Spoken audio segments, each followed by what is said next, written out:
You don't need to stay awake for this. Just get comfortable and let your mind drift gently into the distant, quiet world of ancient Egypt.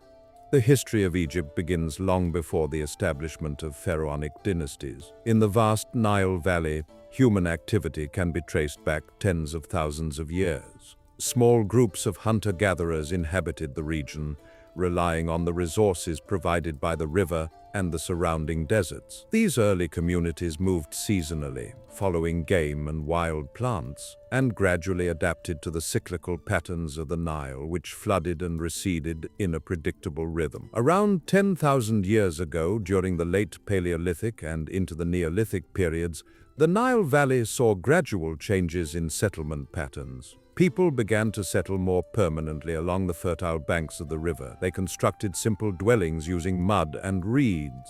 These early settlements were small, often consisting of extended family units, and were strategically located to take advantage of fertile soils for early cultivation and abundant fishing opportunities. The transition to agriculture was gradual. Early farmers experimented with cultivating native plants and domesticating animals.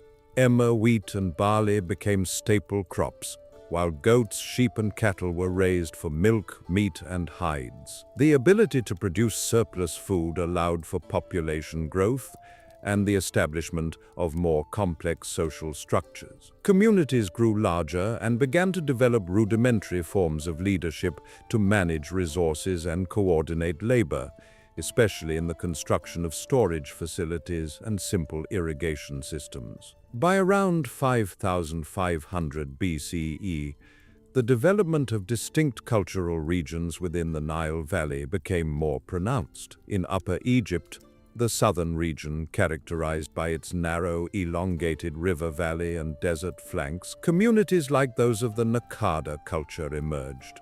These groups displayed increasing sophistication in pottery, tool-making, and burial practices. Their graves contained personal ornaments, pottery, and sometimes small figurines, indicating beliefs in the afterlife and the presence of social differentiation within communities. In Lower Egypt, the northern delta region, settlements were more dispersed and adapted to a landscape of multiple river channels and marshes. Early cultures such as Merimdi and Buto developed in these areas. Agricultural practices were supported by seasonal flooding, but the delta's complex waterways also required management, leading to early experimentation with canals and dikes. Trade networks began to emerge, connecting communities within Egypt and with regions to the south and east. Stone tools, pottery, and decorative objects were exchanged along these networks, fostering cultural interaction and the spread of technology. Over time, the differences between Upper and Lower Egypt became more pronounced. Upper Egypt developed a strong sense of territorial cohesion, with communities aligning along the course of the Nile, while Lower Egypt maintained a more decentralized pattern influenced by its branching waterways. These regional identities would later play a significant role in the political landscape of early dynastic Egypt. By approximately 4000 BCE, settlements began to show signs of significant growth and organization. Villages evolved into proto-towns, with evidence of communal structures and specialized areas for crafts, storage, and ritual activities. Pottery styles became more standardized and decorated with intricate motifs, reflecting shared cultural practices and symbolic communication. Burial practices also evolved, with larger graves and more elaborate offerings indicating emerging social hierarchies. Technological advancements accompanied these social changes. Copper tools began to replace stone in certain tasks, improving efficiency in agriculture, construction, and craft production. Stone vessels, beads, and decorative items suggest the presence of skilled artisans and an increasing appreciation for aesthetic and symbolic forms. The presence of trade items from distant regions, including the Sinai and the Eastern Desert, shows that early Egyptians were already engaging in long-distance exchange, acquiring minerals, semi-precious stones, and other resources not locally available. Religious and ritual life began to take shape in this period. Evidence from burials, figurines, and ceremonial objects indicates a belief system focused on the natural world, fertility, and the cycles of life and death. Early cult sites and communal spaces suggest that rituals were performed collectively, possibly to ensure agricultural fertility, protection from natural hazards, and community cohesion. These practices laid the foundation for the complex religious systems that would define later Egyptian civilization. By the end of the prehistoric period, around 3100 BCE, the stage was set for political unification. Increasingly, small polities in Upper and Lower Egypt began to consolidate power. Leaders emerged who could command labor, manage resources, and oversee ritual activities on a larger scale. Early forms of writing, including symbolic marks on pottery and labels, began to appear, indicating administrative control and the recording of goods and events. The combination of agriculture, settlement, craft specialization, trade, and emerging leadership created the conditions necessary for the formation of a centralized state. The prehistoric period of Egypt thus represents a gradual accumulation of social, technological, and cultural complexity. Communities along the Nile developed the skills and structures necessary to manage their environment and their interactions with neighboring regions. These foundations would directly contribute to the political unification of Upper and Lower Egypt and the establishment of the early dynastic period, marking the beginning of pharaonic rule. The early dynastic period of Egypt, beginning around 3100 BCE, represents a transformative era in the Nile Valley. It marks the emergence of the pharaonic state and the consolidation of political, social, and religious institutions that would define Egypt for thousands of years. This period began with the unification of Upper and Lower Egypt, a process that had been gradually occurring through centuries of interaction, trade, and local leadership. The unification was both a political achievement and a cultural synthesis, bringing together the distinct traditions, art styles, religious practices, and administrative techniques of the southern and northern regions. The ruler traditionally credited with unifying Egypt is Narmer, also known in some records as Menes. Narmer's reign established the precedent for centralized rule.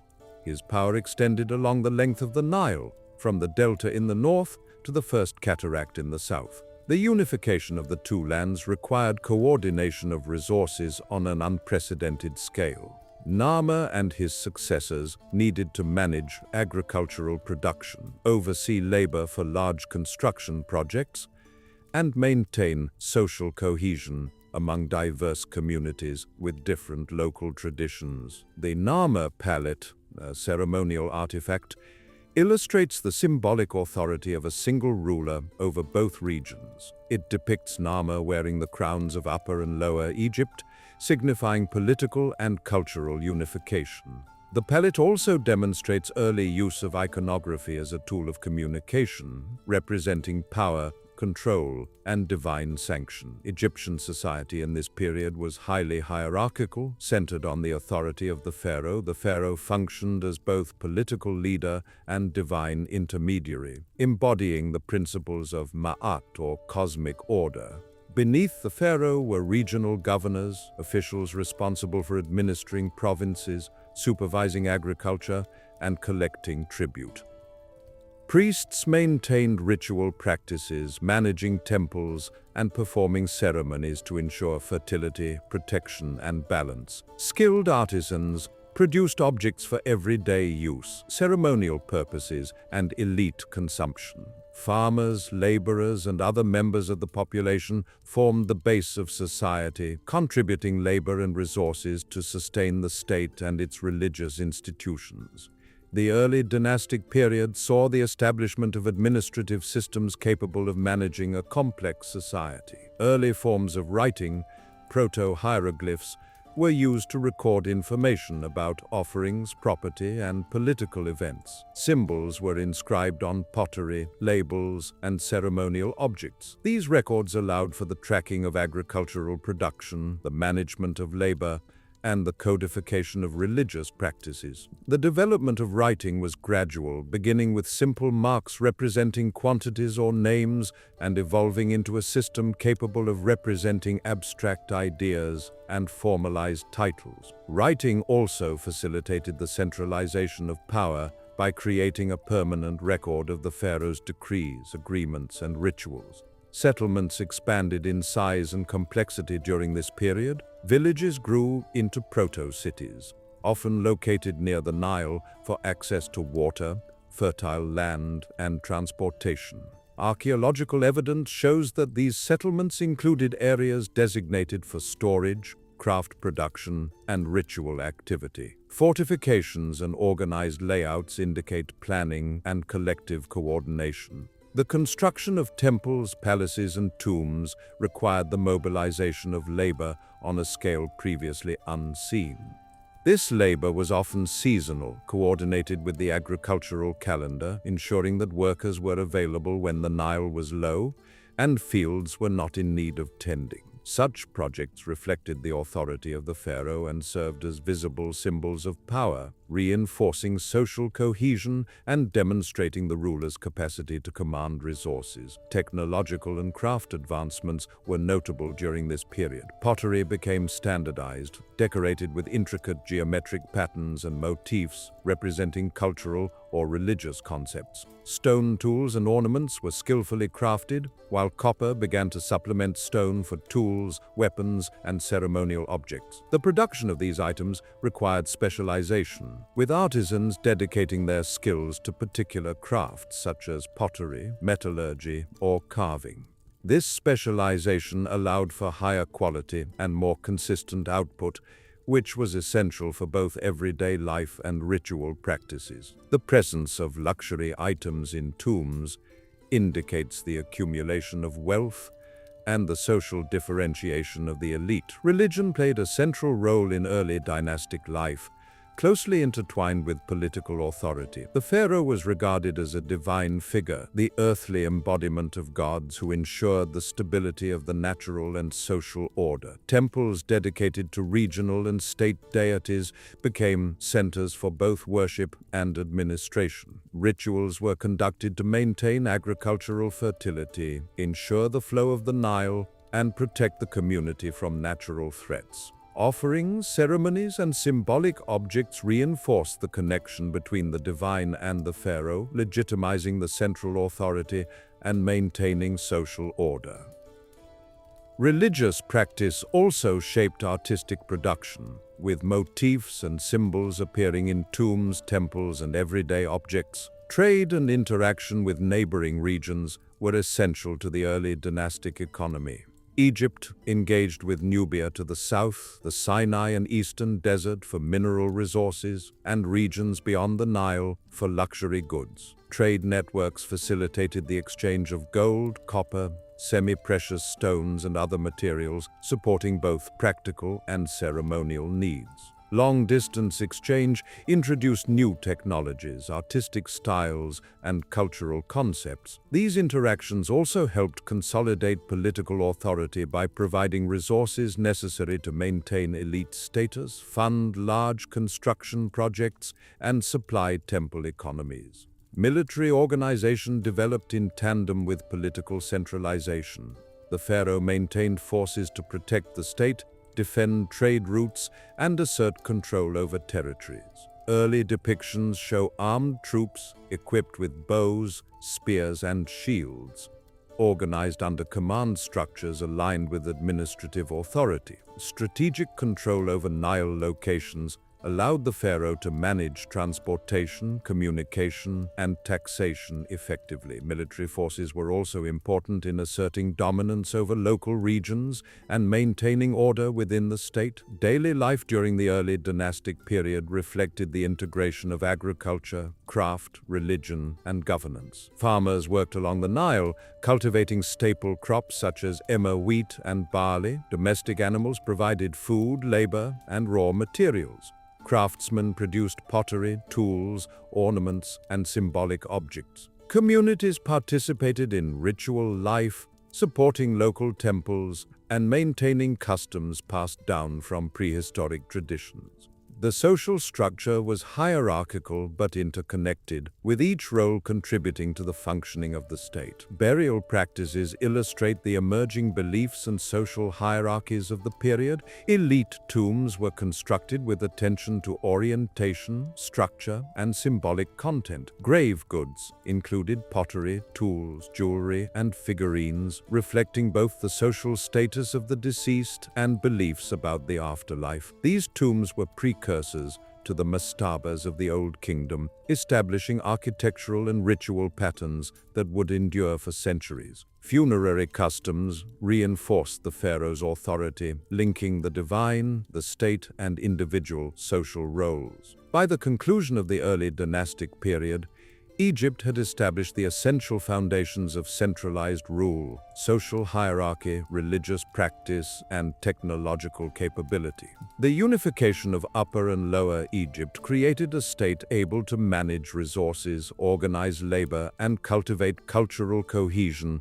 across the Nile Valley. The systems developed during this period provided the framework for the Old Kingdom, the next major phase in Egyptian history, characterized by the construction of monumental pyramids, the further codification of administration, and the continued development of religious and cultural life.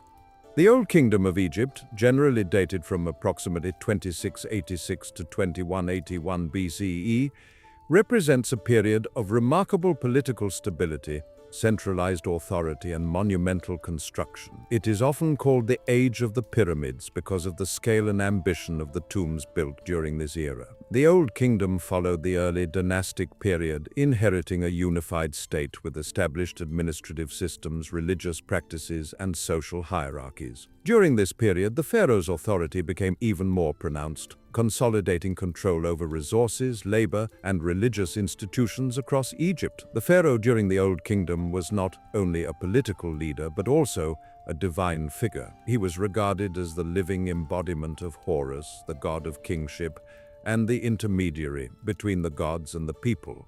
This belief was reinforced through ceremonial practices, monumental architecture, and visual representation.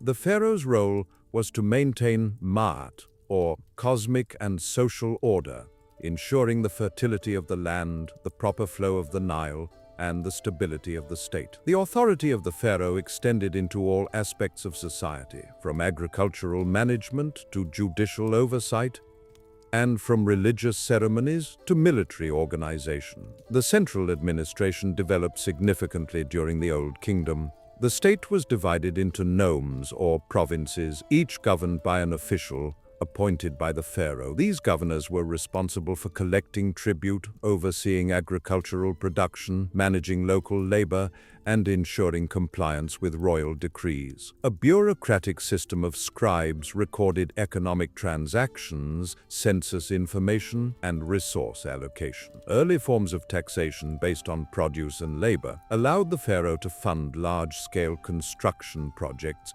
and maintain centralized control. Writing continued to develop during this period, with hieroglyphic inscriptions becoming more standardized and widespread, serving both administrative and ceremonial purposes. The Old Kingdom is particularly renowned for its monumental architecture, most notably the pyramids. These structures served as tombs for the pharaohs, reflecting the importance of the afterlife and the divine nature of kingship. The step pyramid of Djoser at Saqqara, designed by the architect Imhotep, represents one of the earliest large-scale stone constructions. It consisted of 6 stepped layers and was surrounded by a complex of temples, courtyards, and ceremonial structures. The construction of the step pyramid demonstrated advanced knowledge of engineering, organization, and logistics, requiring thousands of laborers, craftsmen, and planners. The subsequent pyramids at Giza, including those of Khufu, Khafre, and Menkaure,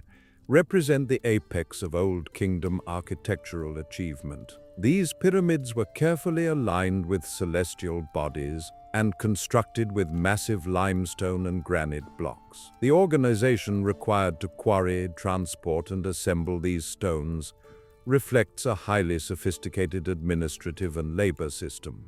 Temporary workers' villages, evidence of seasonal labor, and tools such as copper chisels and wooden sleds indicate careful planning and resource management. Funerary complexes surrounding the pyramids included mortuary temples, causeways, subsidiary pyramids for queens, and tombs for officials, forming extensive ceremonial landscapes. Artistic production during the Old Kingdom was highly stylized and symbolic, closely tied to religious and political ideology. Sculpture and relief carvings depicted pharaohs in idealized form, emphasizing authority, divine connection, and stability.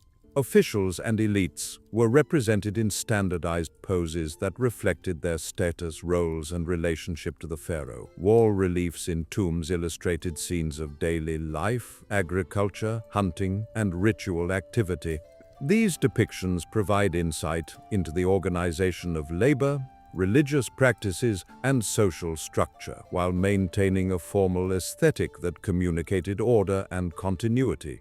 Religion remained central to Egyptian life during the Old Kingdom. The cult of the pharaoh was closely linked to the sun god Ra, and the concept of divine kingship became more elaborate. The pharaoh was considered the intermediary who ensured the sun's daily journey, the fertility of the land, and the well-being of the people. Temples and mortuary complexes function not only as places of worship but also as centers for economic activity, managing estates, surplus produce, and skilled labor. The cult of the dead was highly developed, with elaborate funerary rituals, offerings, and texts designed to secure the pharaoh's journey into the afterlife. Agriculture and the economy were closely tied to the Nile's cycles.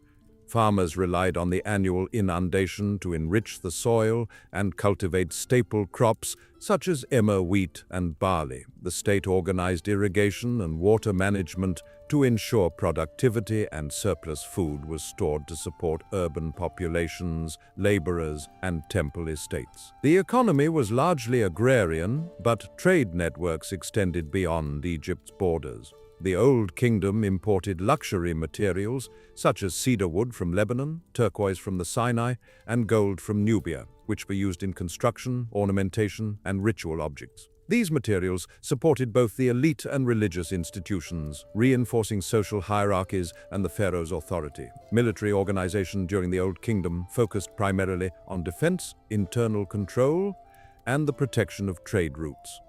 Fortified settlements and strategic positions along the Nile allowed the pharaoh to maintain oversight of the provinces. While Egypt experienced relative internal stability, there were occasional conflicts with neighboring regions, particularly in Nubia and the Sinai. The military was closely linked to the central administration, with officials responsible for organizing manpower, training, and supplies. Military service was considered a duty to the pharaoh and the state, integrated into broader social and economic obligations.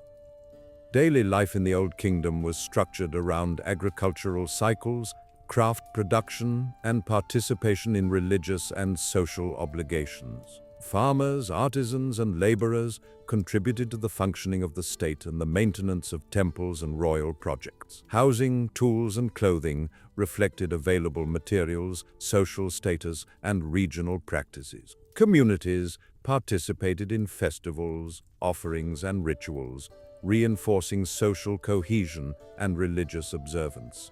Elite households were closely connected to the administration and the cult of the pharaoh, serving as centers of political and economic activity within local regions. The Old Kingdom also saw the codification of law, administration, and social norms. Legal practices were largely overseen by officials representing the pharaoh, and disputes were resolved in accordance with principles of Ma'ad. Social hierarchies were reinforced through burial practices, material culture, and religious observance. Elite tombs included inscriptions, offerings, and symbolic objects designed to maintain the memory and status of the deceased, ensuring continuity between life, death, and the afterlife.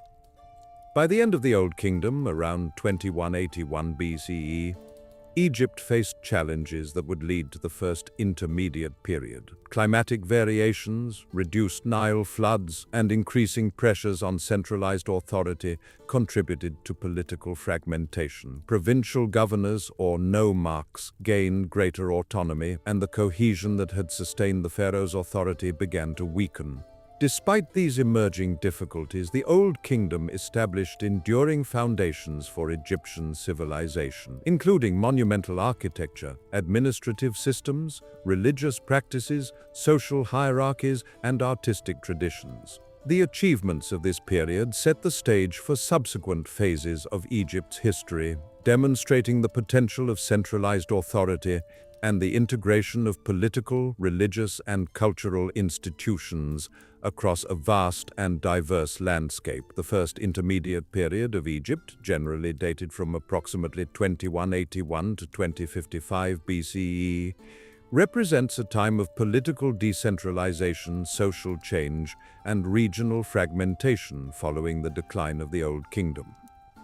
This era began after the collapse of the centralized authority that had characterized the preceding period. Environmental challenges, shifts in agricultural productivity, and internal pressures on the pharaoh's administration contributed to the weakening of central control. The Nile's annual inundation, which had been critical for sustaining agriculture and population, became irregular in some regions, leading to localized food shortages and economic stress. These conditions, combined with growing autonomy among regional governors, created an environment in which centralized authority diminished and local powers asserted themselves. During this period, Egypt was effectively divided between multiple competing centers of power. In Upper Egypt, particularly around the city of Thebes, local rulers known as nomarchs exercised considerable influence over their territories. These leaders controlled agricultural production, managed labor,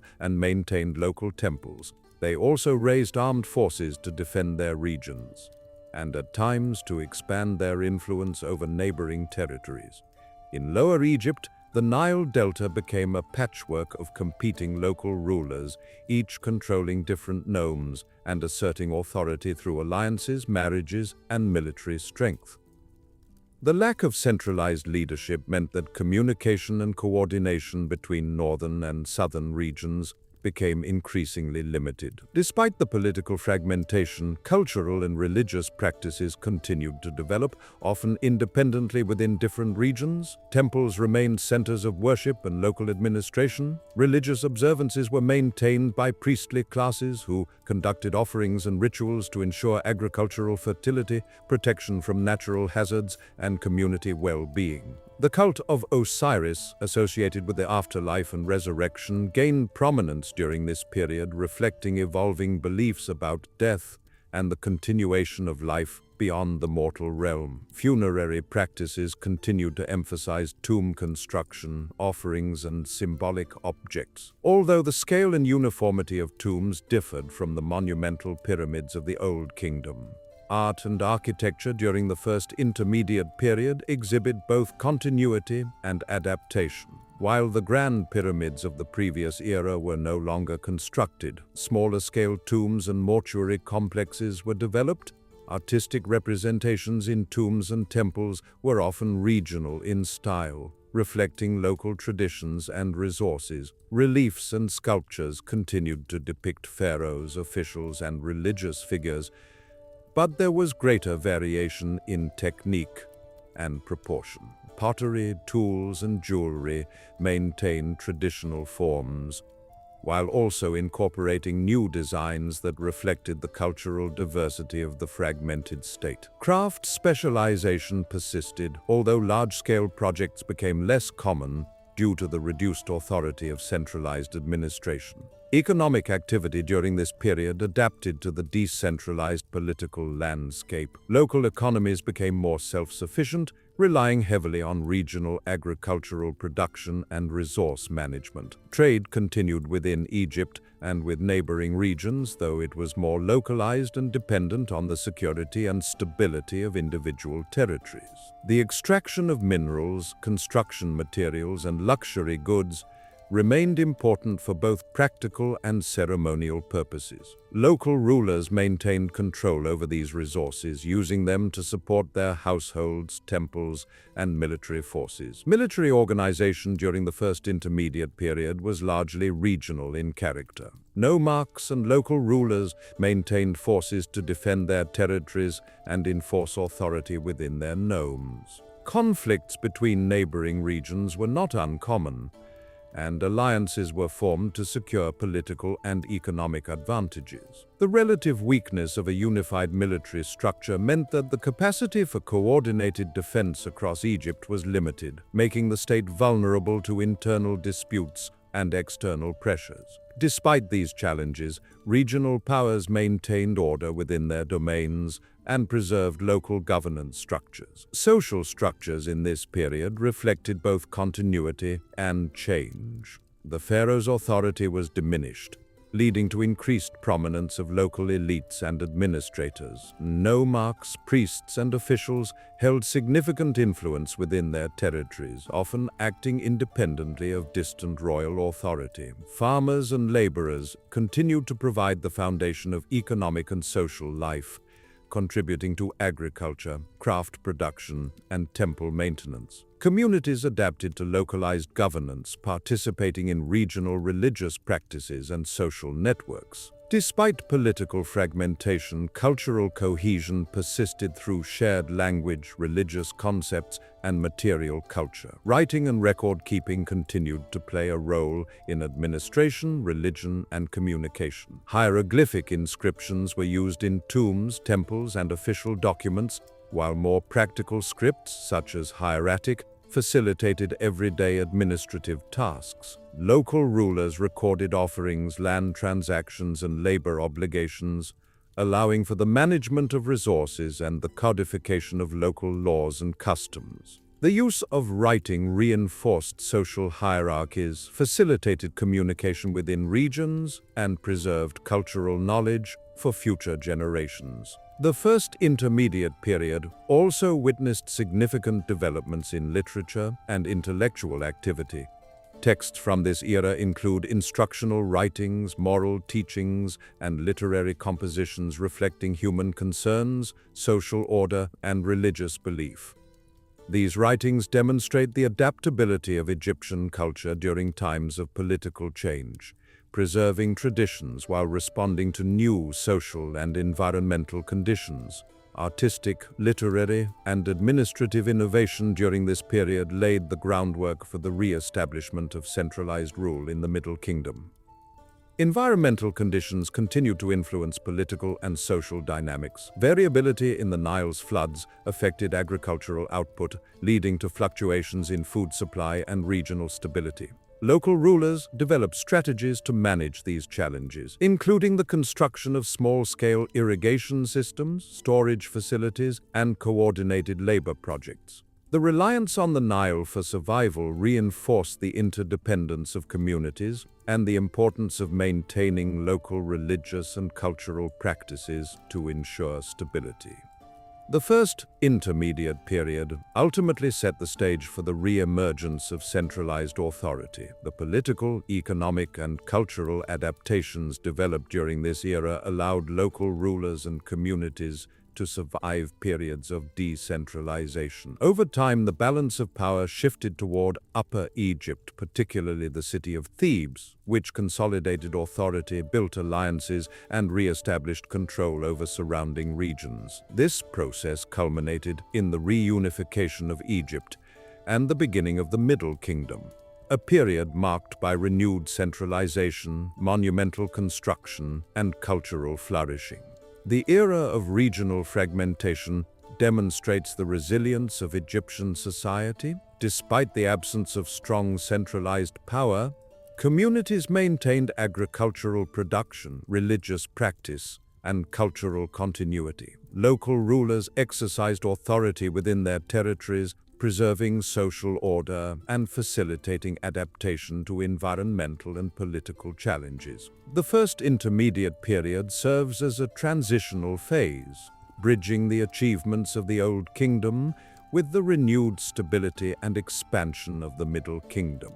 It highlights the ability of Egyptian civilization to endure periods of uncertainty while maintaining core cultural, religious, and social traditions. The Middle Kingdom of Egypt, generally dated from approximately 2055 to 1650 BCE, represents a period of political reunification, economic consolidation, and cultural development following the instability of the First Intermediate Period. This era began with the re-establishment of central authority under rulers from Upper Egypt, particularly around the city of Thebes. These rulers consolidated power over both Upper and Lower Egypt, restoring administrative cohesion and reinforcing the authority of the pharaoh. The Middle Kingdom is often characterized as a period of stability, moderate expansion, and refinement in art, literature, and religious practice, setting a standard for governance that would influence subsequent periods.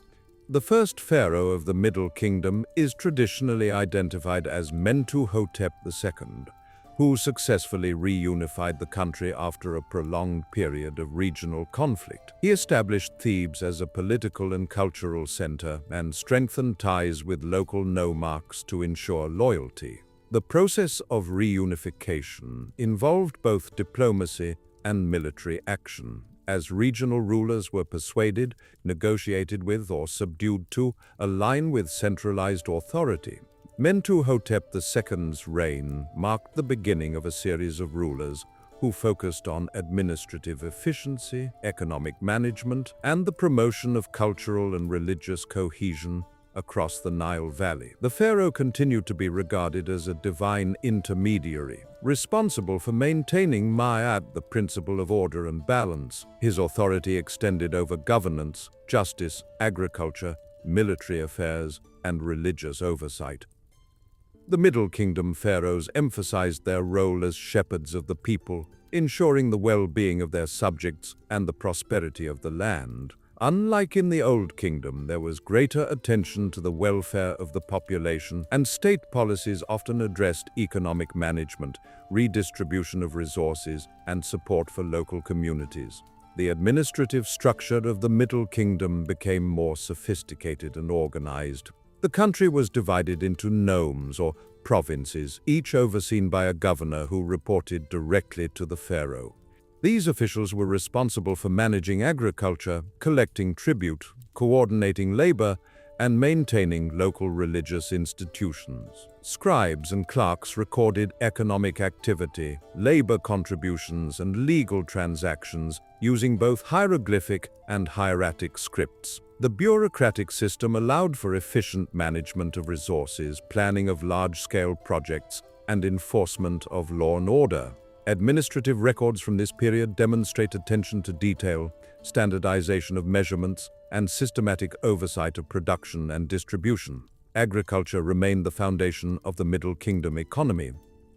Farmers cultivated staple crops such as emmer, wheat, and barley, while domestic animals provided milk, meat, and raw materials. Irrigation systems, dikes, and canals were constructed or maintained to regulate the flow of the Nile and maximize productivity. State-directed projects ensured the storage of surplus grain to support urban populations, laborers, and military forces. Agricultural success was closely tied to religious observance, as rituals and offerings were conducted to maintain divine favor and secure the regular flooding of the Nile. The Middle Kingdom also witnessed significant developments in construction and architecture. Mortuary complexes, temples, and fortifications were built throughout Egypt. Pyramid construction continued, although pyramids of the Middle Kingdom were smaller than those of the Old Kingdom and often built with a combination of stone and mud brick. These structures were accompanied by mortuary temples and chapels for offerings, reflecting the pharaoh's continuing association with divine authority and the afterlife. Regional temples were also constructed or renovated to serve as centers of worship, administration, and economic management. These architectural projects demonstrated technical skill, organization, and the integration of religious, political, and economic functions. Art and literature flourished during the Middle Kingdom. Tombs and temples featured reliefs and inscriptions, depicting daily life, religious rituals, and the accomplishments of the pharaoh and officials. Artistic styles became more naturalistic, with attention to proportion, detail, and individualized representation. Literature, including instructional texts, moral teachings, wisdom literature, and narrative stories, became more sophisticated and widely circulated. These texts addressed themes of governance, ethics, and human experience, reflecting both the concerns of the elite and the broader cultural values of the society. Writing played a central role in administration, record-keeping, religious observance, and cultural expression. Religion in the Middle Kingdom remained central to Egyptian life, but there was an evolution in beliefs and practices. The cult of Osiris, god of the afterlife and resurrection, became more prominent, emphasizing the continuity of life beyond death. Mortuary rituals, offerings, and tomb inscriptions reflected an increased concern with the journey of the soul and the provision of sustenance and protection in the afterlife. Temples were centers of worship, ritual, and economic activity, controlling land, labor, and resources, and serving as focal points for local and regional communities. The pharaoh's connection to the divine was reinforced through ceremonial practices, religious texts, and monumental architecture. Military organization during the Middle Kingdom was developed to protect the reunified state, defend borders, and support agricultural and trade networks.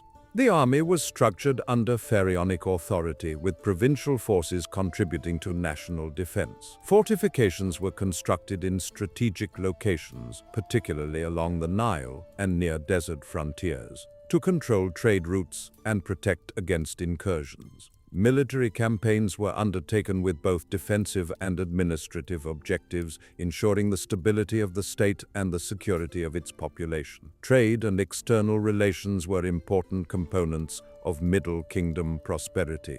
Egypt maintained connections with Nubia, the Sinai, and regions to the east and north. Materials such as gold, copper, timber, semi-precious stones, and luxury goods were imported and integrated into construction, craft production, and ceremonial use. Trade networks facilitated cultural exchange, technological innovation, and economic integration, reinforcing the pharaoh's authority and supporting regional elites. These interactions also allowed for the expansion of Egypt's influence beyond its immediate borders, contributing to the consolidation of political and economic stability. Social life during the Middle Kingdom reflected continuity with previous periods, but with adjustments in response to reunification and administrative centralization. Farmers, laborers, and artisans continued to provide the foundation of economic and social activity. Local and regional elites participated in governance, administration, and religious institutions. Communities were organized around agricultural cycles, ritual observances, and participation in state projects. The pharaoh's attention to social welfare and the provision of resources reinforced cohesion, legitimacy, and stability. Legal and administrative reforms during this period strengthened centralized authority and reinforced social order. Laws were codified, disputes were adjudicated through provincial and royal courts, and officials were held accountable for their management of resources and responsibilities. Writing facilitated record-keeping, communication, and enforcement, while also preserving cultural knowledge and transmitting administrative procedures across generations. Social hierarchies were maintained through the distribution of land, offices, and economic privileges, ensuring continuity and stability. The Middle Kingdom ultimately represents the re-establishment of centralized authority in Egypt after a period of political fragmentation. It is characterized by stability, economic consolidation, cultural refinement, and the integration of political, religious, and administrative institutions. This era set a model for governance, religious practice,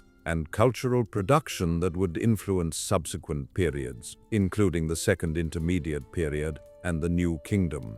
The achievements of the Middle Kingdom demonstrate the resilience of Egyptian civilization, its capacity for adaptation, and the enduring importance of the pharaoh, the Nile, and the interconnected social and cultural systems that sustained life along the river. The Second Intermediate Period of Egypt, generally dated from approximately 1650 to 1550 BCE, represents a time of political fragmentation, foreign influence, and cultural adaptation following the stability of the Middle Kingdom.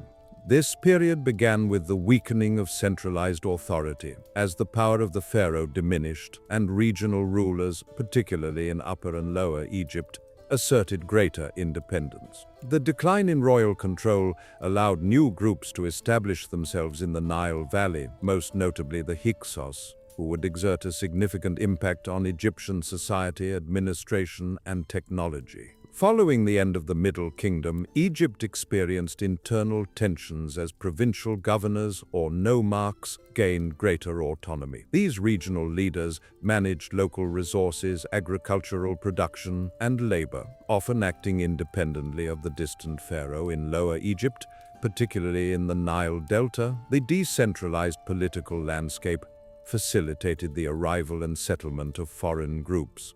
The Hyksos, a Semitic-speaking people from the Near East, gradually established control over parts of northern Egypt. Their rise was facilitated by economic integration, strategic alliances, and the relative weakness of central authority in the delta. The Hyksos established their capital at Avaris in the eastern delta and exerted political, military, and economic influence over the region.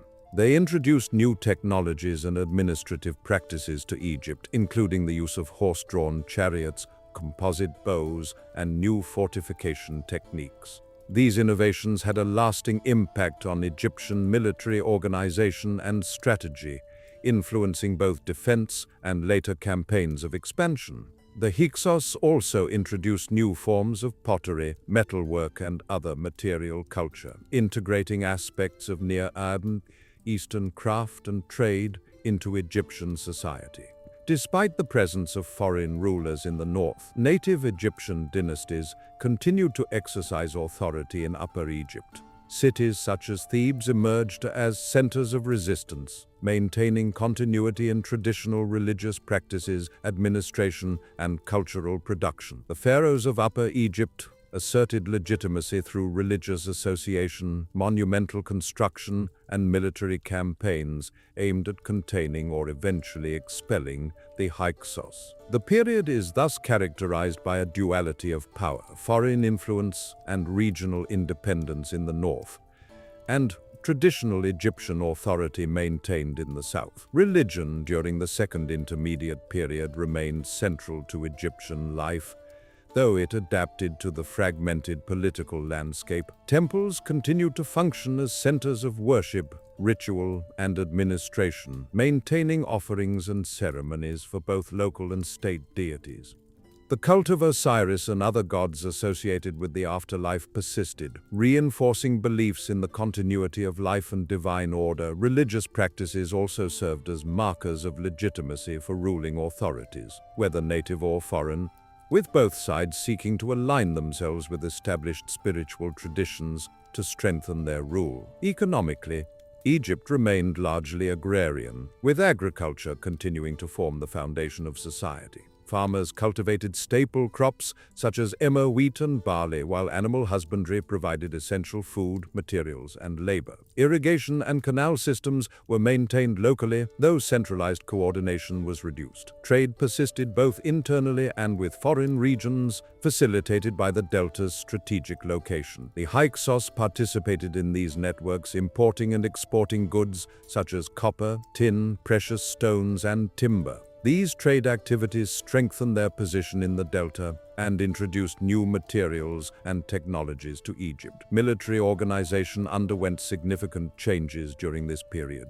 The introduction of the Hyksos chariot and new weaponry required adaptation by Egyptian forces. Native rulers in Upper Egypt organized troops to defend their territories and to eventually launch campaigns against the Hyksos. Fortifications were constructed in strategic locations to control movement along the Nile, and access to resources. Military service became closely linked to regional authority, with local leaders responsible for maintaining forces capable of both defense and limited offensive operations. These developments laid the foundation for the military organization of the new kingdom, which would later reunify and expand Egypt. Art and architecture during the Second Intermediate Period reflect both continuity and change. Traditional Egyptian motifs persisted in temples, tombs, and everyday objects, while elements introduced by the Hyksos were incorporated into local styles. Tombs in Upper Egypt continued to include inscriptions, reliefs, and grave goods, emphasizing social hierarchy, religious belief, and the pharaoh's divine authority. In the Delta, Hyksos rulers adopted Egyptian cultural forms while introducing new architectural and decorative elements, blending traditions to consolidate legitimacy and demonstrate power. Pottery, metalwork, and jewelry reflect a combination of Egyptian and Near Eastern influences, indicating cultural exchange and adaptation. Social structures during this period were marked by the coexistence of native Egyptian and foreign populations, with interactions shaped by political and economic conditions. Native Egyptian elites maintained positions of authority in Upper Egypt, while Hyksos rulers established control over the Delta. Artisans, farmers, and laborers continued to sustain local economies and temple institutions, adapting to changing political circumstances. The presence of foreign rulers introduced new cultural practices, technologies, and administrative techniques,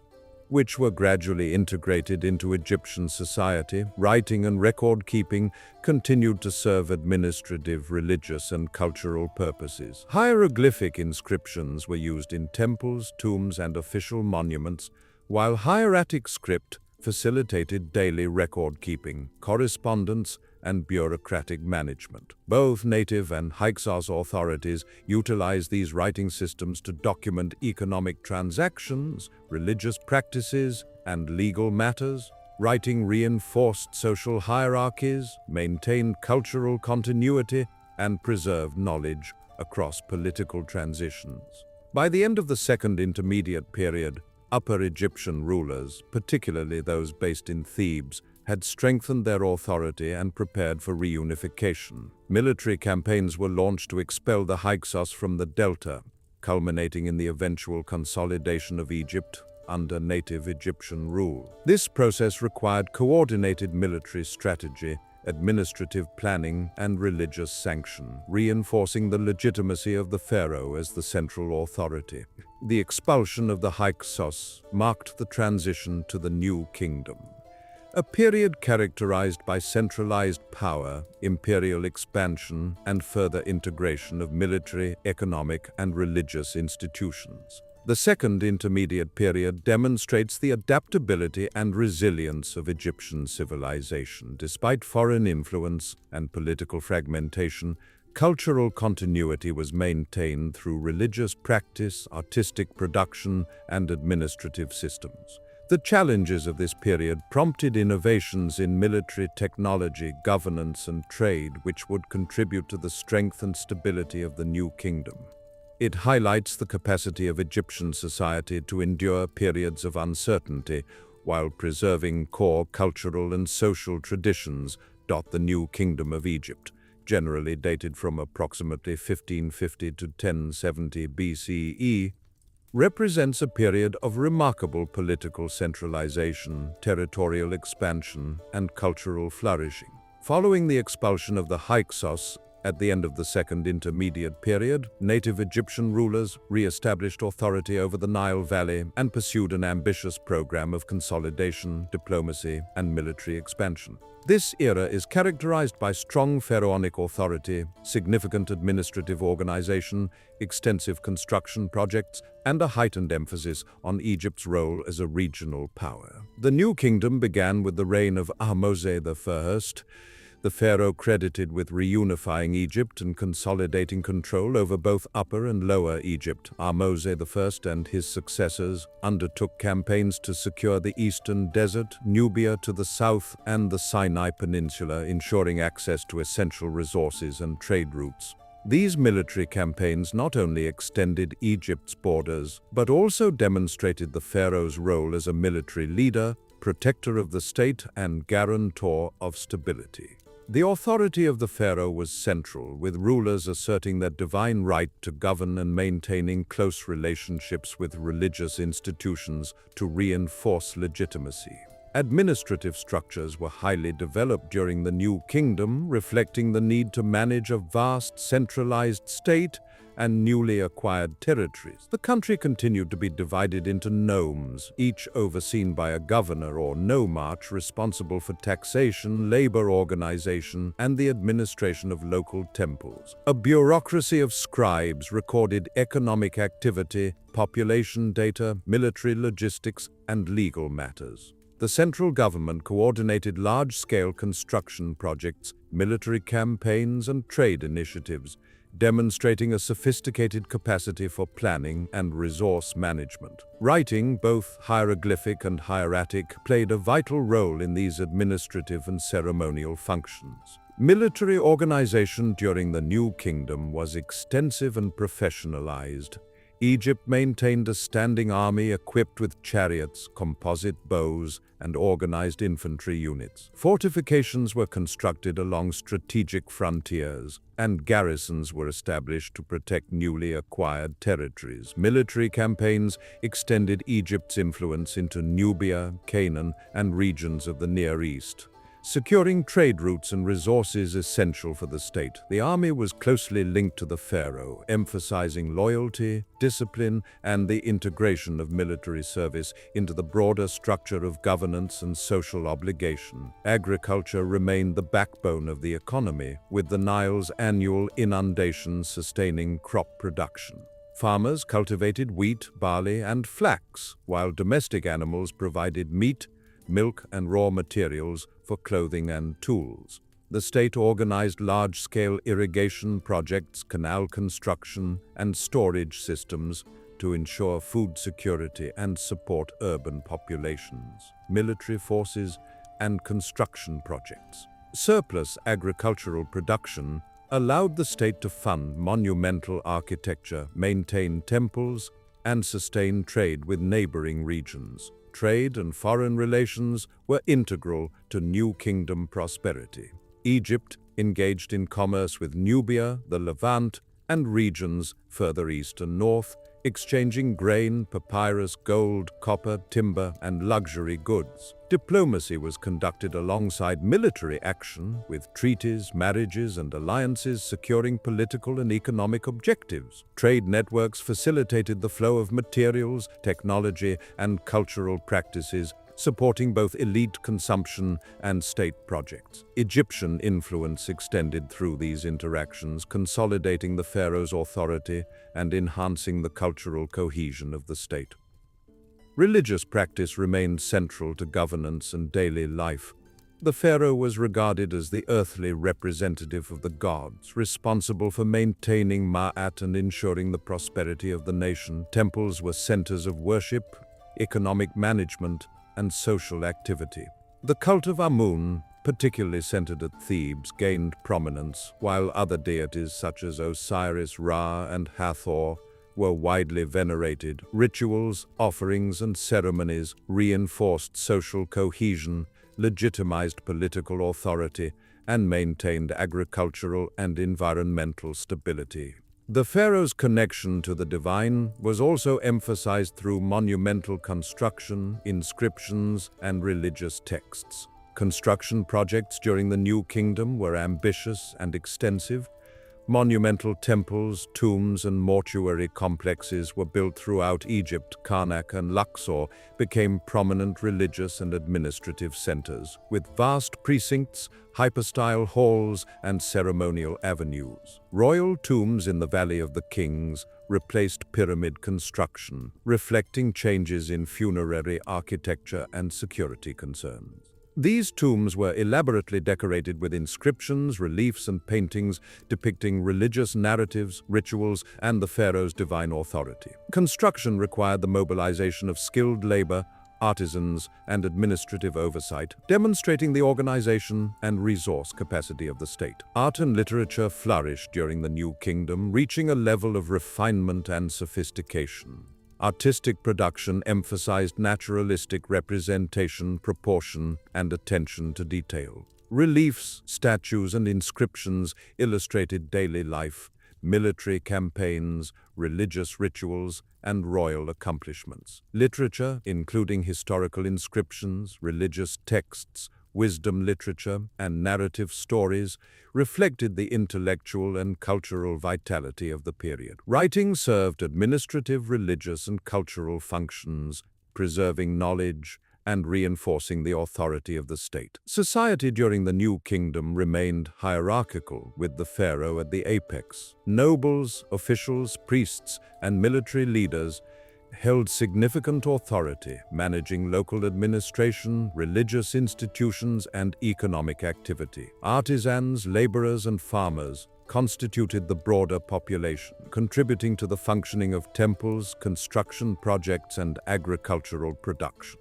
Social cohesion was reinforced through shared religious practice, participation in state projects, and adherence to the principles of Ma'at. Communities were organized around agricultural cycles, religious observances, and local governance, ensuring stability and continuity. The New Kingdom is also notable for its imperial expansion and interaction with surrounding regions. Egypt exerted influence over Nubia, controlling trade routes and securing access to gold, timber, and other resources. Campaigns into Canaan, Syria, and the Levant extended Egypt's political and military reach. Diplomacy, including treaties and marriage alliances, complemented military action, securing Egypt's interests and consolidating regional authority. Egyptian culture, religion, and administration were exported alongside these expansions, reinforcing the prestige and legitimacy of the pharaoh. By the end of the New Kingdom, around 1070 BCE, Egypt faced internal challenges and external pressures that would lead to the Third Intermediate Period. Political authority began to decentralize as provincial rulers and priestly authorities gained autonomy. Economic pressures, environmental factors, and succession disputes contributed to a weakening of centralized control. Despite these emerging difficulties, the New Kingdom remains a period of significant achievement, characterized by political centralization, territorial expansion, cultural development, and the integration of military, religious, and administrative systems. The accomplishments of this period set the stage for subsequent phases of Egyptian history, demonstrating the capacity of the state to organize resources, maintain cultural continuity, and project power both within and beyond the Nile Valley. The Third Intermediate Period of Egypt, generally dated from approximately 1070 to 664 BCE, represents a time of profound political fragmentation, regional division, and shifting centers of power. Following the decline of the centralized authority established during the New Kingdom, Egypt experienced a complex phase in which political power was no longer concentrated solely in the pharaoh, but distributed among regional rulers, high-ranking priests, and local dynasties. This period is characterized by multiple centers of governance, interactions with foreign powers, and the adaptation of Egyptian cultural, religious, and administrative systems to a decentralized political environment. The decline of centralized authority at the end of the New Kingdom resulted from a combination of internal and external pressures. Prolonged economic strain, environmental variability affecting the Nile's inundation, and disputes over succession weakened the pharaoh's direct control. Regional governors and military leaders, who had gained influence during the New Kingdom, asserted autonomy and exercised control over provinces. In addition, the growing power of the priesthood, particularly of the god Amun at Thebes, introduced a religious dimension to governance. High priests became influential political figures, administering temple estates, mobilizing labor, and managing resources, thereby reinforcing their regional authority and shaping local decision-making. During the early Third Intermediate Period, Egypt was divided among several competing dynasties. In Upper Egypt, particularly around Thebes, native Egyptian rulers and high priests maintained a degree of independence, controlling local resources, religious institutions, and labor.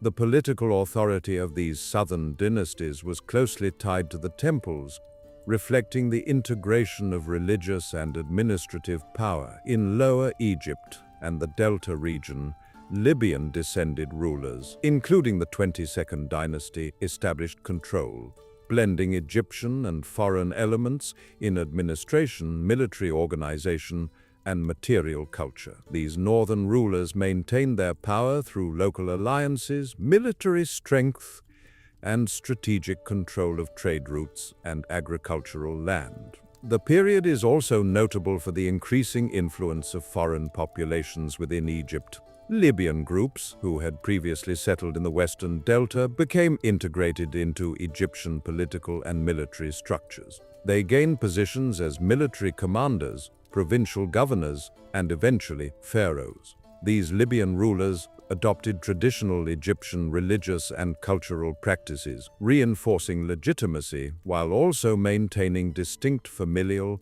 and regional networks. Nubian influence in Upper Egypt also became significant, as Nubian rulers and communities interacted with local Egyptian elites, contributing to political, military, and economic developments. Military organization during the Third Intermediate Period reflected the fragmented political landscape. Regional rulers maintained forces to secure their territories, defend trade routes, and manage labor. Armies were often composed of both native Egyptian troops and foreign contingents, including Libyans, Nubians, and mercenaries. The use of fortified settlements and strategic positioning along the Nile and desert frontiers allowed regional powers to maintain control over key resources and transportation routes. Despite the absence of a fully centralized military command, these forces provided stability within regions and defended against external threats. Economically,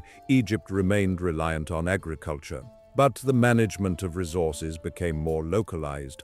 Farmers continued to cultivate staple crops such as wheat and barley, while irrigation systems, canals, and storage facilities were maintained by local authorities or temple estates. Temples and regional administrations controlled large tracts of land, managed surplus produce, and coordinated labor for both agricultural and construction projects. Trade persisted both within Egypt and with neighboring regions, including Nubia, the Levant, and Mediterranean ports. Materials such as gold, copper, timber, and luxury goods were exchanged, supporting local economies and reinforcing the power of regional elites. Religion during the Third Intermediate Period played a central role in legitimizing authority and maintaining social cohesion. The priesthood, particularly of Amun in Thebes, gained unprecedented influence, managing estates, collecting tribute, and overseeing ritual activity. Temples functioned not only as centers of worship, but also as administrative and economic hubs, integrating spiritual, political, and social functions. Religious ceremonies continued to ensure the fertility of the land, the stability of the Nile, and the protection of communities. The relationship between pharaohs and priests was dynamic, with religious authority often complementing or rivaling political authority, depending on the region and dynasty in question. Art and architecture during the Third Intermediate Period demonstrate both continuity with past traditions and adaptation to regional circumstances.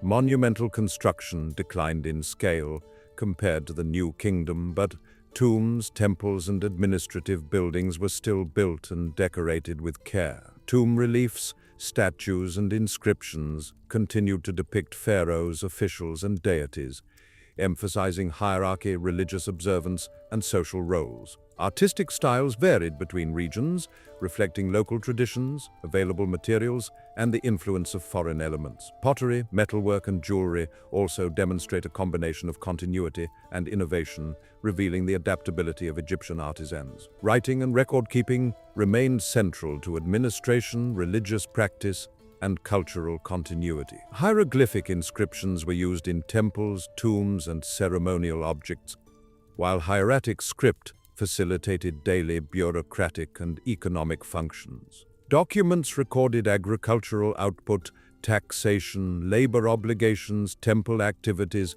legal proceedings, and trade transactions. These written records preserved knowledge, reinforced social hierarchy, and allowed regional authorities to coordinate resources and maintain governance, despite the absence of a fully centralized state. Social structures during this period were complex and adaptive. Regional elites, including pharaohs, high priests, military leaders, and administrators, held significant authority within their territories. Artisans, laborers, and farmers continued to sustain local economies and contribute to religious and construction projects. Communities participated in ritual observances, agricultural cycles, and local governance. Social mobility was limited but possible through military service, priesthood, or administrative roles, providing pathways for integration into regional power structures. Shared language, religious concepts, and cultural practices maintained cohesion across the fragmented state. The third intermediate period also reflects Egypt's interactions with foreign powers and neighboring civilizations. Nubia, Libyan territories, and the Levantes regions engaged with Egypt through trade, diplomacy, and military campaigns. Foreign influence shaped administrative practices, military organization, material culture, and artistic expression. Egypt's ability to adapt to these influences while preserving core cultural and religious traditions demonstrates the resilience and flexibility of its civilization during periods of decentralization. By the conclusion of the third intermediate period, internal and external pressures set the stage for renewed centralization. The 25th dynasty, originating from Nubia and subsequent native rulers, sought to restore unity and reinforce pharaonic authority. Military campaigns, administrative reforms, and religious alignment were used to consolidate power and integrate the diverse regions of Egypt. These efforts paved the way for the late period, during which the country faced both reunification and ongoing interactions with foreign empires. The third intermediate period, despite its political fragmentation, highlights the adaptability of Egyptian society. Local governance, religious authority, and economic management allowed communities to endure periods of decentralization. Cultural continuity was maintained through religious practice, artistic production, and written records. The period exemplifies the Egyptian capacity to navigate political complexity while sustaining essential social, religious, and economic structures. It serves as a transitional phase, bridging the imperial consolidation of the new kingdom with the challenges and transformations of the late period, demonstrating the durability of Egyptian civilization across centuries of political and social change. The late period of Egypt, generally dated from approximately 664 to 332 BCE, represents a complex era characterized by periods of renewed central authority interspersed with foreign domination, political instability, and cultural adaptation. Following the third intermediate period, native Egyptian rulers sought to consolidate power, restore traditional pharaonic authority, and reinforce the cultural, religious, and administrative foundations of the state. At the same time, Egypt faced increasing pressure from foreign powers, including Assyrians, Persians, and other regional empires. This period reflects both the resilience of Egyptian civilization and its ability to adapt to changing political, economic, and military circumstances. The late period began with the 26th dynasty, often called the Site dynasty, centered at the city of Sais in the western delta. Psamtik I emerged as a prominent ruler who reunified much of Egypt under centralized authority. His consolidation of power relied on careful diplomacy, military organization, and administrative reform. Regional governors and local elites were brought under direct oversight, while the authority of the pharaoh was reinforced through religious patronage and monumental construction. The Said kings emphasized the revival of Old Kingdom and Middle Kingdom traditions, integrating architectural styles, art, and religious observances that reinforced continuity with Egypt's past. The pharaoh during the late period retained both political and religious authority, serving as the intermediary between the gods and the people and maintaining ma'at across the land. The Said rulers invested in the restoration of temples, the construction of new mortuary complexes, and the enhancement of religious ceremonies. The cult of Amun, centered at Thebes, continued to play a prominent role, while other deities such as Ptah, Osiris, and Hathor remained central to religious life. The pharaoh's connection to the divine was emphasized through ritual observance, monumental inscriptions, and public ceremonies designed to project legitimacy and reinforce social cohesion. Administration during the late period was highly organized, building upon the bureaucratic structures developed in earlier periods. The country remained divided into nomes, each governed by officials responsible for taxation, resource management, and local justice. A professional bureaucracy, staffed by scribes and administrators, maintained detailed records of agricultural output, labor obligations, trade transactions, and religious endowments. These systems allowed the pharaoh to exert control over distant regions, coordinate large-scale projects, and respond to both internal challenges and foreign threats. Agriculture continued to form the foundation of the economy. Farmers cultivated wheat,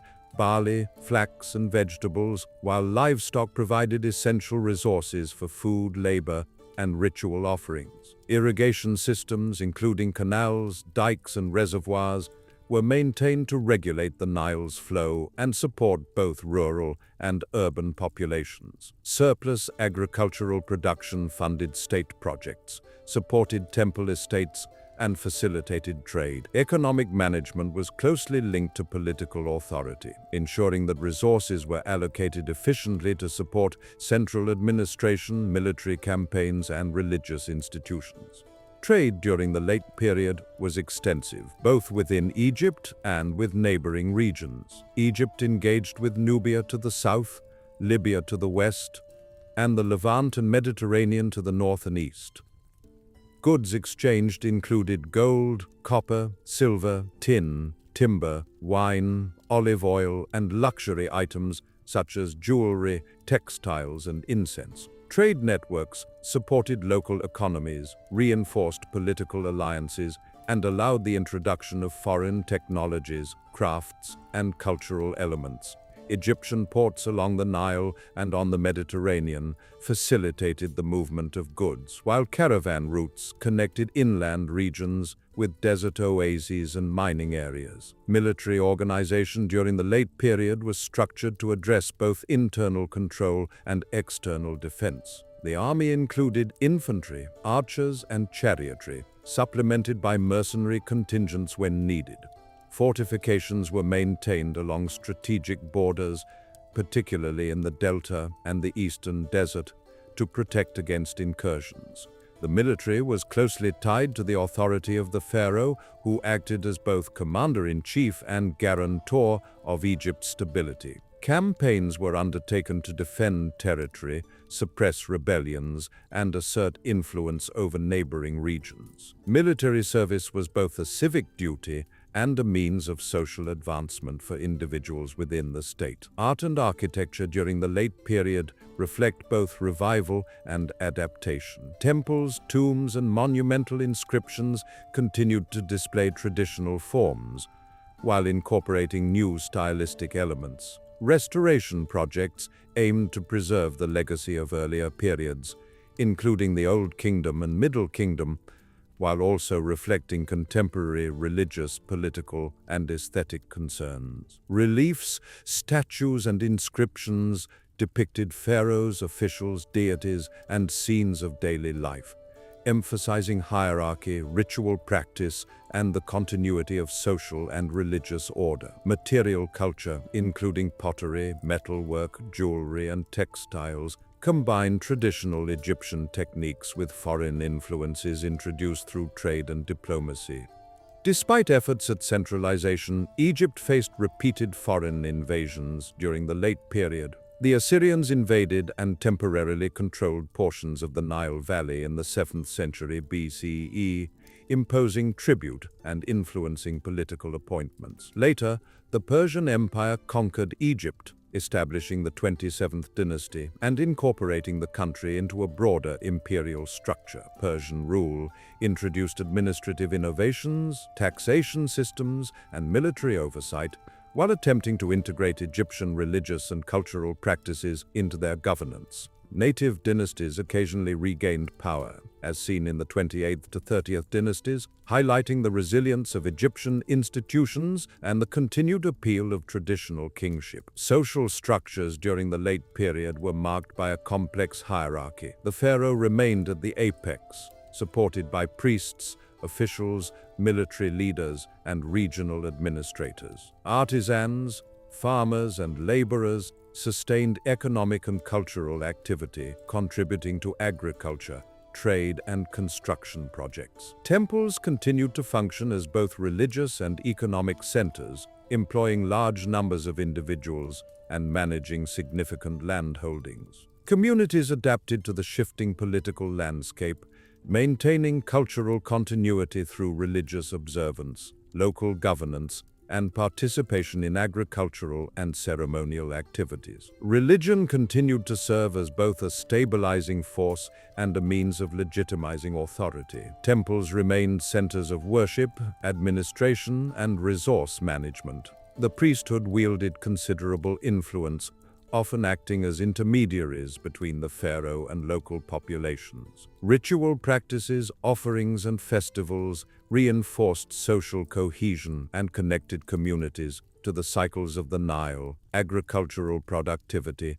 and the divine order. Religious observances were also central to political legitimacy, with rulers emphasizing their role as protectors and benefactors of the gods. Egyptian culture during the late period demonstrates resilience, adaptability, and continuity. Despite periods of foreign domination, political fragmentation, and internal challenges, artistic, religious, and administrative traditions persisted. Literature, inscriptions, and religious texts preserved knowledge of law, governance, theology, and ritual practice. Material culture reflected both traditional Egyptian forms and foreign influence, illustrating the integration of new ideas while maintaining cultural identity.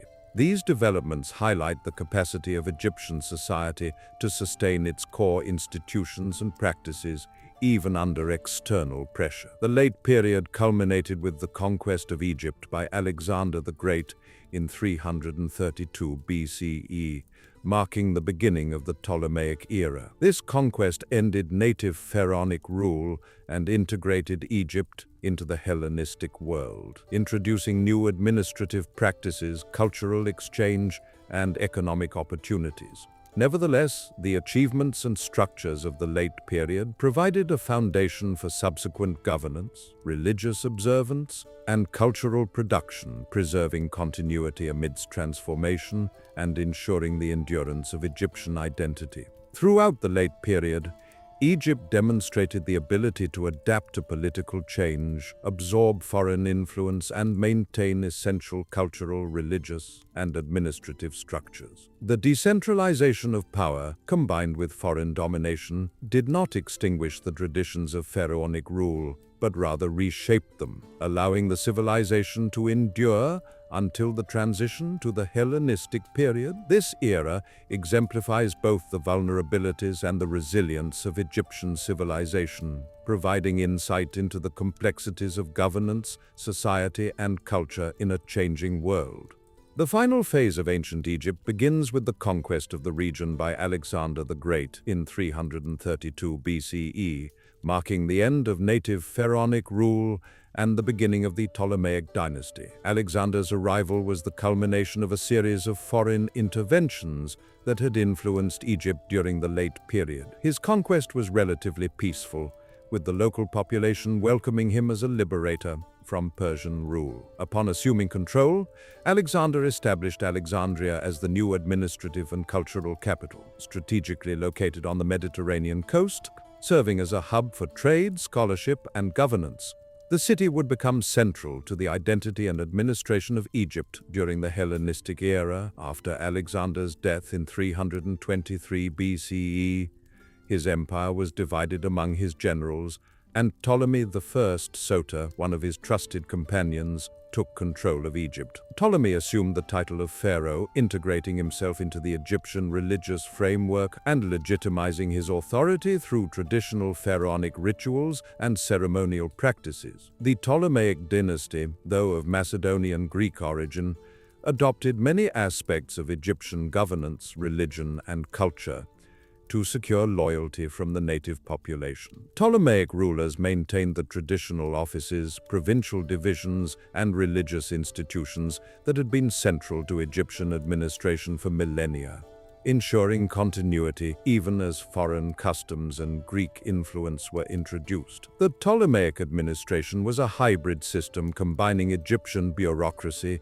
with Hellenistic practices. The country continued to be divided into nomes, each overseen by local officials, while Greek administrators managed taxation, military organization, and urban centers.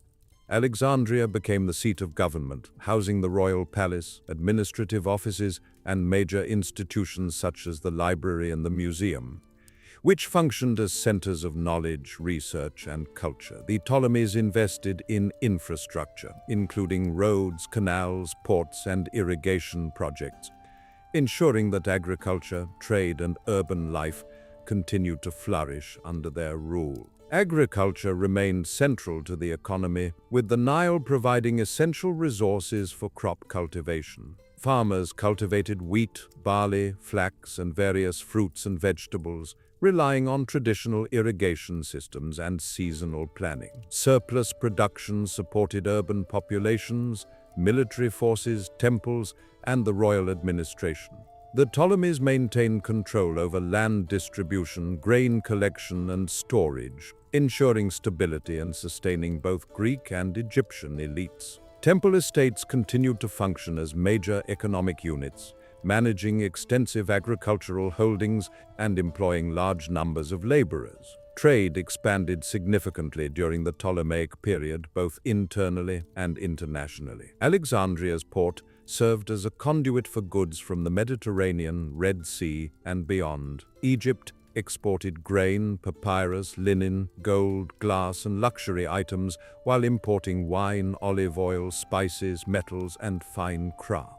Trade networks facilitated cultural exchange, introducing Hellenistic art, literature, and technological innovations, while maintaining the traditional Egyptian material culture. Commerce contributed to urban growth, the development of marketplaces, and the accumulation of wealth by both Greek and Egyptian elites. Military organization under the Ptolemies combined native and Greek practices. The pharaoh maintained professional armies, incorporating mercenaries, native Egyptian troops, and Greek phalanxes. Fortifications were constructed along strategic locations, including the Nile Delta, southern borders near Nubia, and coastal regions vulnerable to maritime threats. Military campaigns were occasionally launched to secure borders, suppress rebellions, and defend trade routes. The army was closely tied to the royal administration, ensuring loyalty and serving as a tool for both internal control and external projection of power. Religion during the Ptolemaic period reflected a synthesis of Egyptian and Greek traditions. Ptolemaic rulers presented themselves as pharaohs, while also participating in Hellenistic religious practices. Temples continued to function as centers of worship, administration, and economic management, with priesthoods maintaining traditional rituals for deities such as Amun, Isis, Osiris, and Hathor. Religious festivals, offerings, and temple ceremonies continued to play a central role in society, reinforcing social cohesion and connecting communities to the divine. At the same time, Hellenistic gods and cults were introduced and integrated into local religious life, creating a cosmopolitan religious landscape that blended traditions while preserving core Egyptian identity. Art and architecture during the Ptolemaic period reflect both continuity with the ancient Egyptian tradition and the influence of Hellenistic styles. Temples were constructed, restored, and expanded, featuring traditional Egyptian forms alongside Greek-inspired columns, proportions, and decorative motifs. Statues, reliefs, and inscriptions continued to depict pharaohs, deities, and ceremonial scenes, often blending Egyptian symbolic conventions with Hellenistic naturalism and realism. Urban planning in Alexandria and other cities incorporated Greek design principles, including forums, theaters, and grid-based streets, while rural villages maintained traditional layouts and architectural styles. Pottery, jewelry, and crafts show a combination of indigenous techniques and foreign influences, reflecting the blending of cultures. Writing and record-keeping remained essential to administration, religion, and cultural continuity. Hieroglyphic inscriptions continued to be used in temples and ceremonial contexts, while demotic script facilitated day-to-day administrative, legal, and commercial functions. Greek became an important language of administration, education, and commerce, particularly in urban centers. The coexistence of multiple writing systems illustrates the complex interactions between Egyptian traditions and Hellenistic innovations, allowing for effective governance, cultural preservation, and communication across diverse communities. Society during the Ptolemaic period was stratified and multi-ethnic, comprising Greek and Macedonian settlers, native Egyptian populations, and various immigrant and mercenary groups. The pharaoh and the royal family occupied the apex of the social hierarchy, supported by officials, priests, military leaders, and administrators. Urban centers, particularly Alexandria, housed Greek elites, scholars, artisans, and merchants, while rural populations continued to engage in agriculture, craft production, and temple service. Social mobility was possible through military service, administrative roles, or priesthood, with education, skill, and loyalty serving as pathways for advancement. Communities retained traditional agricultural and religious practices, maintaining cultural continuity while integrating elements of Hellenistic life.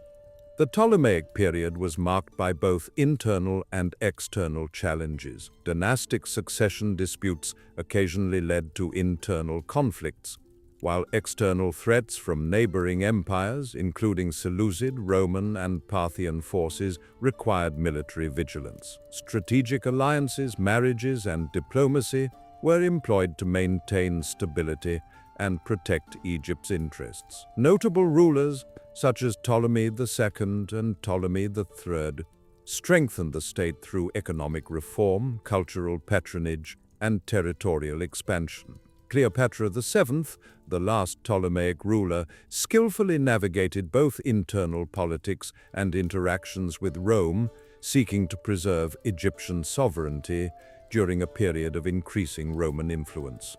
Economically, the Ptolemies implemented measures to ensure state revenue, control grain production, and regulate trade. Taxation systems were centralized, collection procedures were standardized, and trade networks were closely monitored. State granaries and temple estates played a crucial role in resource management, ensuring the distribution of food, labor, and materials.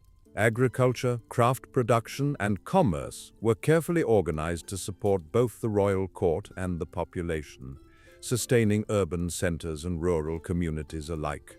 Economic activity was closely tied to the pharaoh's authority and the administrative apparatus, maintaining stability during periods of both prosperity and external pressure. By the 1st century BCE, Egypt had become increasingly intertwined with Roman political and military interests. The death of Cleopatra VII in 30 BCE and the subsequent annexation by Rome marked the definitive end of the Ptolemaic dynasty and the pharaonic tradition. Egypt was incorporated into the Roman Empire as a province, retaining its agricultural productivity, urban centers, and cultural heritage, while operating under Roman administrative control. Traditional religious practices continued, temples remained active, and Egyptian culture adapted to the new political framework, preserving essential elements of identity even under foreign rule. The final phases of ancient Egypt demonstrate the endurance of civilization across millennia. Despite the arrival of Alexander, the establishment of the Ptolemaic dynasty, and the eventual Roman conquest, the fundamental structures of Egyptian society, its reliance on the Nile, its agricultural economy, its religious institutions, and its hierarchical social organization persisted. Art, architecture, literature, and religious practice continued to evolve while maintaining a connection to long-standing traditions. The integration of foreign elements, including Greek and Roman influences, reflects the capacity of Egyptian society to adapt to changing circumstances while preserving core cultural identity. The Ptolemaic and Roman periods thus serve as a final testament to the resilience and continuity of ancient Egyptian civilization. Temples continued to function as centers of worship and administration. Pharaonic symbolism remained present in architecture and ritual, and the Nile continued to sustain agriculture and urban life. Despite political change, Egypt maintained a distinct cultural identity, blending innovation with tradition and ensuring that its legacy endured. These final centuries represent the culmination of more than 3,000 years of history, demonstrating the ability of Egyptian society to adapt, survive, and persist in the face of external domination, internal complexity, and historical transformation. Ancient Egypt gradually transitioned from a sovereign civilization ruled by native pharaohs to a province within larger empires. Yet the cultural, religious, administrative, and artistic achievements of millennia remained tangible, guiding the organization of society, sustaining religious practice, and preserving the identity of the land and its people. In this slow evolution, Egypt maintained continuity while integrating new influences, ensuring that the civilization's legacy endured far beyond the political end of the pharaonic era.